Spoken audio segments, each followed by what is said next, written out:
ये जो तस्वीर आप देख रहे हैं, इस चेहरे को आप पहचानते होंगे। बहुत बार ऐसा होता है कि हम सड़क पर घूमते हुए किसी टी शर्ट में ये चेहरा छपा हुआ देख लेते हैं। लंदन के किसी महंगी दुकान से खरीदे हुए हजारों रुपए के टी शर्ट पर, या दिल्ली के नगर पालिका बाजार से खरीदे हुए किसी 100 रुपए के टी शर्ट पर भी ये चेहरा देखने को मिल जाता है। पर क्या आप इनकी कहानी जानते हैं? ये नाम एर्नेस्टो चे गेवारा, वो हीरो जिसे अमेरिका और उसके समर्थक पूंजीवादी देश मिटा देना चाहते थे, पर आज ये एक लीजेंट बन चुका है। वो नाम जो विद्रोह का प्रतीक है। हर युवा विद्रोह करते वक्त इनकी तस्वीर अपने मन पे जरूर लाता है। कितने ही पोस्टर, कितनी ही दीवारों पर इनकी तस्वीर आपको देखने को मिल जाएगी।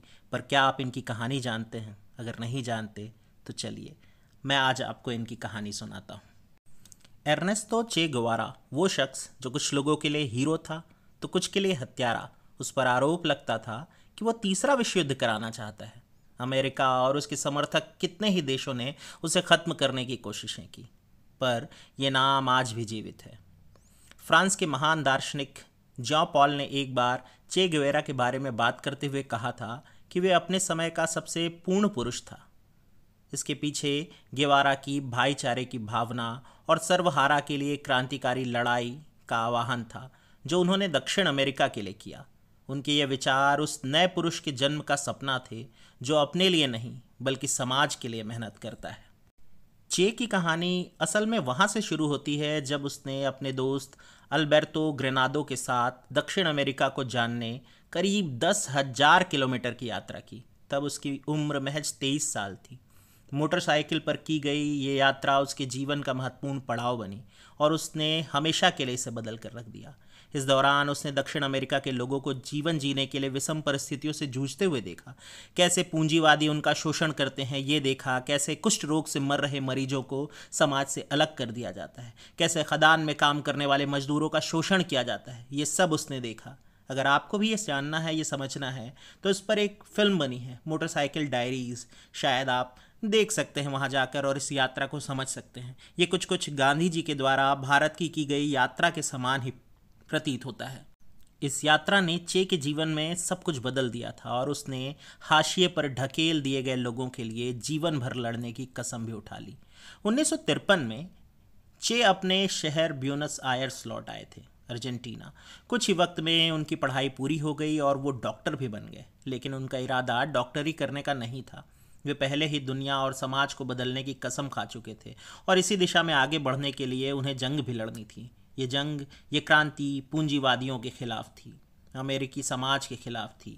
गेवारा जिस व्यवस्था के प्रशंसक थे, कुछ वैसी ही व्यवस्था पड़ोसी देश ग्वाटेमाला में तैयार हो रही थी।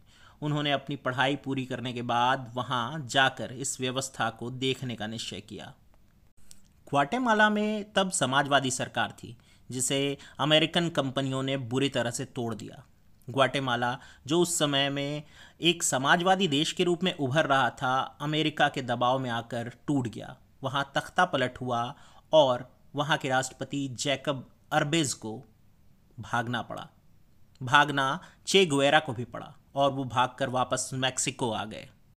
कुछ दिन तक अस्पताल में नौकरी करते रहे और फिर यहीं उनकी मुलाकात क्यूबा से आए हुए निर्वासित फिदेल कास्त्रो और उनके भाई राउल कास्त्रो से हुई।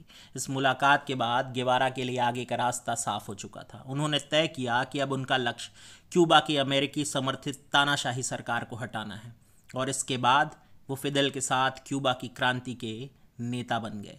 क्यूबा की क्रांति के दौरान गेवारा की दिलेरी ने बाकी विद्रोहियों के जेहन पर गहरी छाप छोड़ी, डॉक्टर की हैसियत से और विद्रोही की हैसियत से भी। इसी संघर्ष ने उन्हें चे गुवेरा बनने का मौका दिया। स्पेनिश में चे का मतलब दोस्त होता है। चे गेवारा की जीवनी लिखने वाले अमेरिकी पत्रकार गेवारा को कहते थे, या गेवारा के बारे में कहते थे, खुद को मिटाकर क्रांति को जिंदा रखने की जिद ने गेवारा को विद्रोहियों के बीच इतना लोकप्रिय कर दिया था। 15-16 साल वो जब तक जिए, विद्रोहियों के लिए सब कुछ हो गए थे। एक महान नायक, एक क्रांतिकारी, एक लीजेंड। क्यूबा में उन दिनों बातिस्ता की सरकार थी। अमेरिकी CIA उसकी मदद कर रही थी और सैनिकों को कास्त्रो के विद्रोह के खिलाफ हथियार और उसका प्रशिक्षण दे रही थी।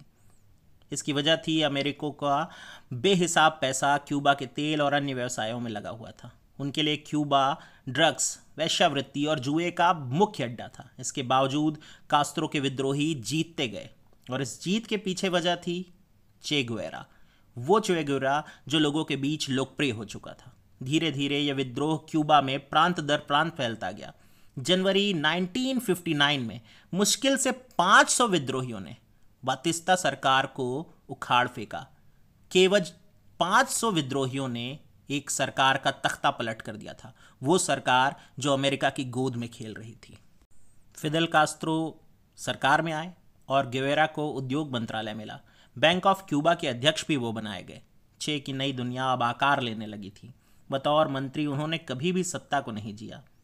एक बार उन्होंने भारत की यात्रा भी की थी और भारत की यात्रा के दौरान नेहरू जी से भी उनकी मुलाकात हुई। नेहरू ने क्यूबा की चीनी खरीदकर अपरोक्ष रूप से समाजवाद को फैलाने का अनुरोध भी किया था। क्यूबा की क्रांति के बाद चे पूरे लैटिन अमेरिका के राजनैतिक और सामाजिक परिदृश्य को बदलने का संकल्प कर बैठे थे। इसका मतलब था हर देश में विद्रोह फैलाना, और जाहिर है इसके लिए खूनी क्रांति को ही जरिया बनाया जाना था। अब चे अमेरिका की आंख में और खटकने लगे थे। चे और कास्त्रो ने कई लोगों का कत्ल किया। राजनीतिक रूप से किए गए ये कत्ल चे पर इल्ज़ाम के तौर पर लगे और कोई भी उन्हें बेगुनाह मानने को तैयार नहीं हो रहा था। चे क्यूबा को रूस के नज़दीक ले गए। सोवियत रूस के तात्कालिक प्रधानमंत्री निकिता खुश्चेव से उनकी बात होने लगी और अमेरिका के खिलाफ वो रूस का साथ प्राप्त करने की कोशिश में लग गए। लेकिन जानकार बताते हैं कि अमेरिका और रूस के परमाणु संधि के बाद उनके अरमानों पर पानी फिर गया था और वो नई राह देखने लगे। फिदेल कास्त्रो जो उस समय रूस के साथ ही जुड़े रहना चाहते थे और चे जो नई राह देख रहे थे, वो चीन के करीब आने लगे। नतीजा दोनों के रास्ते थोड़े थोड़े अलग होने लगे। गुवेरा कांगो पहुंचे और वहां उन्होंने क्रांति करने का प्रयास किया। हालांकि कांगो में क्रांति विफल हो गई और उन्हें क्यूबा वापस लौटने का सुझाव फिदेल कास्त्रो की तरफ से आया। लेकिन बोलिविया की सरकार का तख्ता पलटने की कोशिश करते हुए फिदेल कास्त्रो 9 अक्टूबर 1967 बोलिवियाई सेना और CIA के हाथों मारे गए। आज इनकी मौत को 50 साल से भी अधिक का समय गुजर चुका है, लेकिन फिदेल कास्त्रो विरोध का वो चेहरा बने हुए हैं जो हर युवा, हर विद्रोही अपनाना चाहता है। हर विद्रोही उनकी ज़िंदगी जीना चाहता है। हाथ में बड़ा सा सिगार, बिखरे हुए बाल, सिर पर टोपी, फौजी वर्दी सबको लुभाती है, फैशन स्टेटमेंट लगती है। जिस तरह से वो जिए और जैसे वो मरे, पूरी दुनिया में सत्ता विरोधी संघर्ष का प्रतीक बनकर चे गुवेरा आज जाने जाते हैं। क्या आप जानते हैं, गुवेरा और महात्मा गांधी में बहुत सी समानताएं भी थीं। ऐसी समानताएं जो दोनों को एक जैसा बनाती हैं, लेकिन फिर भी जुदा। दोनों मध्यम वर्गीय परिवार से, दोनों ऊंची तालीम हासिल करने वाले, दोनों के सपनों की परिणति बराबरी और इंसाफ की एक ऐसी व्यवस्था थी जो हर किसी के लिए लागू हो। चे गुवेरा की तरह गांधी जी ने भी अपने अस्तित्व को एक यात्रा के जरिए ही खोजा था। वो यात्रा ट्रेन यात्रा थी, लेकिन ऐसी यात्रा के बीच जहां गुवेरा पिस्तौल उठा लेते हैं, वहीं गांधी चौरी चौरा कांड के बाद असहयोग आंदोलन को बंद करते वक्त दलील देते हैं, हिंसा से प्राप्त हुई आज़ादी का कोई मोल नहीं है। बस यहीं गांधी और गुवेरा अलग दिखाई देते हैं। लेकिन हर वो व्यक्ति जो किसी भी ऐसी सत्ता के खिलाफ आवाज़ उठाता है जो दमनकारी है, तो गांधी और गुवेरा जरूर याद किए जाएंगे। ये कहानी थी चे की, दोस्त की। मेरा नाम शेखर है और ध्यान से सुनने के लिए आप सभी का बहुत बहुत धन्यवाद।